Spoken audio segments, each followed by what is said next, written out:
Dr. Rob Barkett is the author of Simple Medicine, No More Google Searches, providing practical, easy to understand answers to most people's medical questions.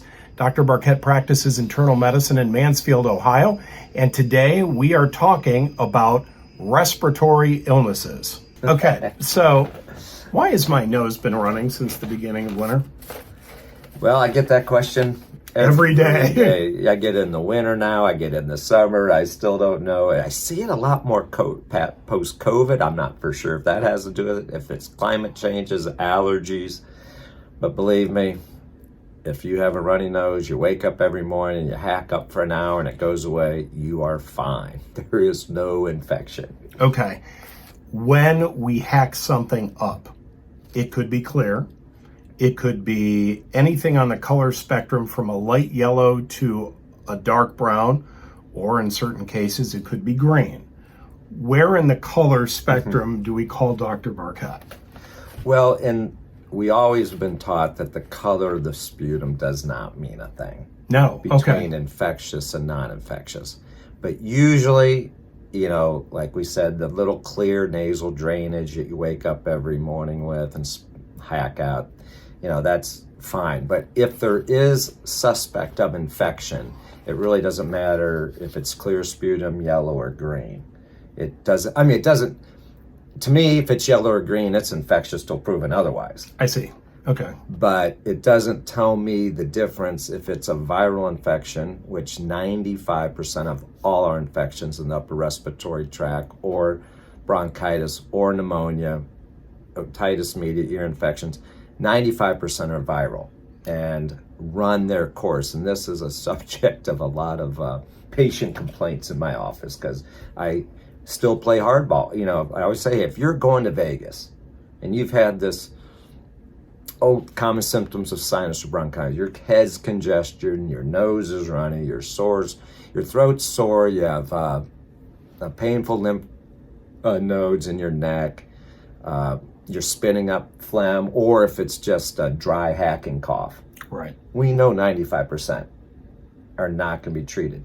These usually, most of them, now we're talking viral, run its course. They usually peak days 3 through 6, and then by 7 through 10, they're out of your system. And we screen all our patients, and we tell them if they have those symptoms and there's no high fevers and they're not that what we feel toxic, don't come in. We're not going to treat you.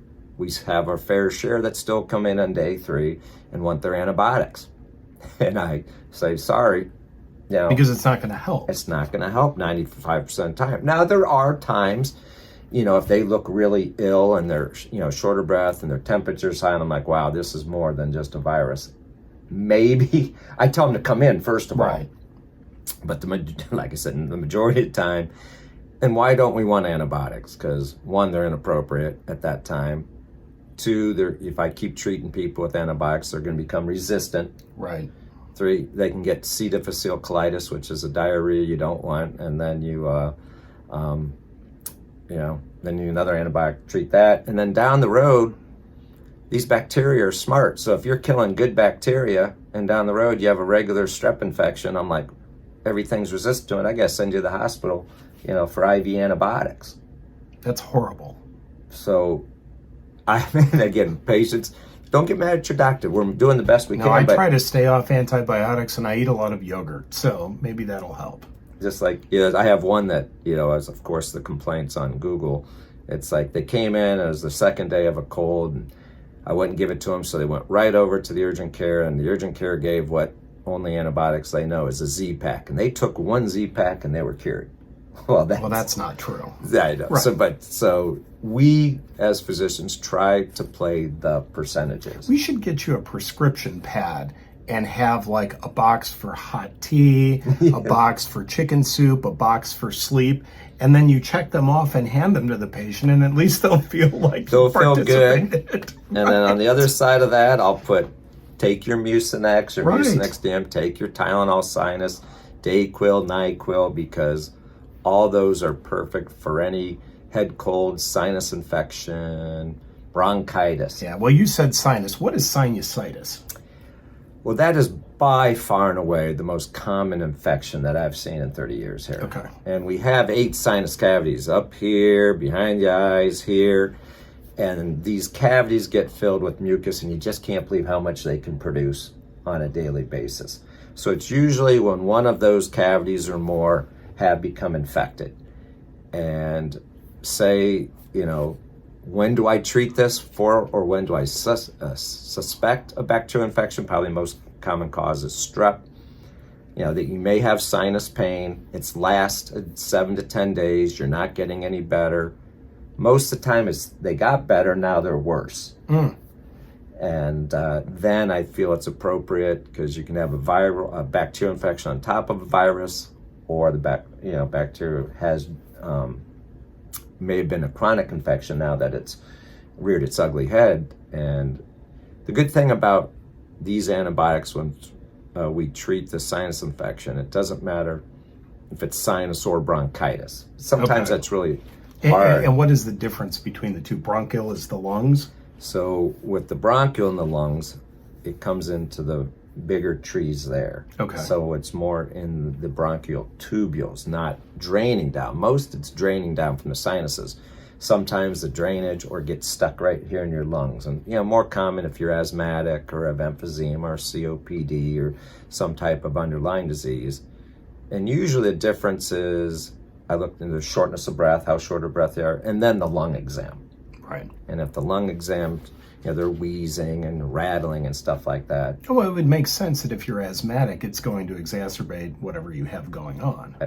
Exactly. And that's why, in that category, we tend to treat a little quicker. But you have to know the mainline treatments. It's not Z-Pak.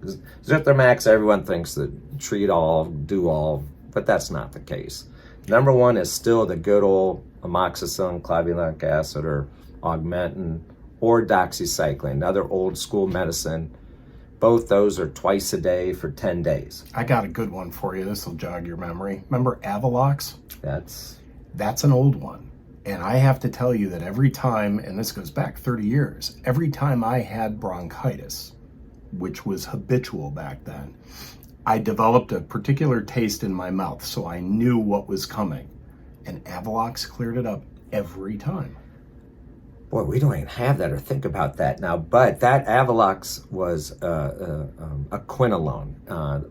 Familiar in this class is ciprofloxacin. And Cipro is good for other diseases, but the Avalox came for the upper respiratory, and then Levaquin came. And Levaquin's kind of here to stay, and that is by far a very good second-line treatment. But it's so good, I don't like to use it much, because it's great for bronchitis and it's great for pneumonia. And so I will then, as a second-line agent, add the Z-Pak or azithromycin. Okay. Now, it's a little different. If it is bronchitis, I still believe to stay with the Augmentin and doxycycline, but if people have done well in the past and they want it for bronchitis, I will give the Z-Pak. Now, can bronchitis lead to pneumonia? Yes, it can, and that's a very good question. But rarely here in the office setting have I had a diagnosis. The difference between bronchitis and pneumonia is, yes, it's still in the bronchial tubes, but then the pneumonia gets into the very smaller breathing tubes, and it's almost a diagnosis by history and x-ray. Okay. The history for pneumonia, depending how severe it is how fast you're breathing.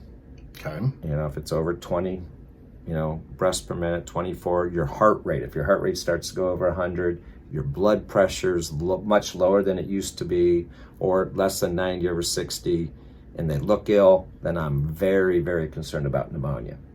And then depending on, you do your risk factors there. What are they? Diabetic? Are they alcoholics? Do they have emphysema or asthma? And how toxic they appear will really decipher if I can give an antibiotic and send them home, or I'm just not comfortable, because you look at them and they look like death warmed over, and I send them to the hospital where they may need IV antibiotics. So what is the difference between the pneumonia that you're talking about now and what is referred to as walking pneumonia? I have always thought about, I'm not quite sure how that term ever came up to me. I mean, if I have pneumonia, I'm not walking anywhere. Yeah, I think it has to mean the milder case of pneumonia where, yes, I treat you again with Augmentin as a first-line agent, doxycycline again as a first line. If you're more severe, I'll probably go with the old Avalox, the Levaquin. Or if it's real bad, but they don't want to go to the hospital, I will combine the medicine. I will combine the Augmentin or the doxycycline with Azithromax.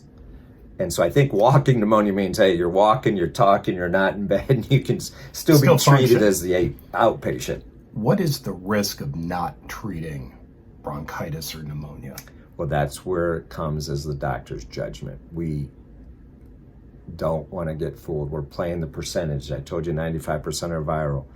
But if this infection can spread and it can go to your brain and get encephalitis or meningitis or get into your bloodstream and cause sepsis, which is, all those can be life-threatening. So that every day you may think it's a simple cold, but that's what goes through my mind with each patient. That's why, luckily, when you've had a lot of patients a long time and they do trust you, even though they come out of here grumpy at times, call me. Please call me if any changes. And those above things like fevers, heart rate, breath rate, and if anything's change of cognition, you're just out of it.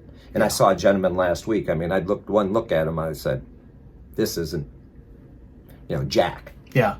And sure enough, it was a pneumonia. He was slow, he couldn't respond, his wife was responding, and he looked, as again, that word, toxic. Yeah.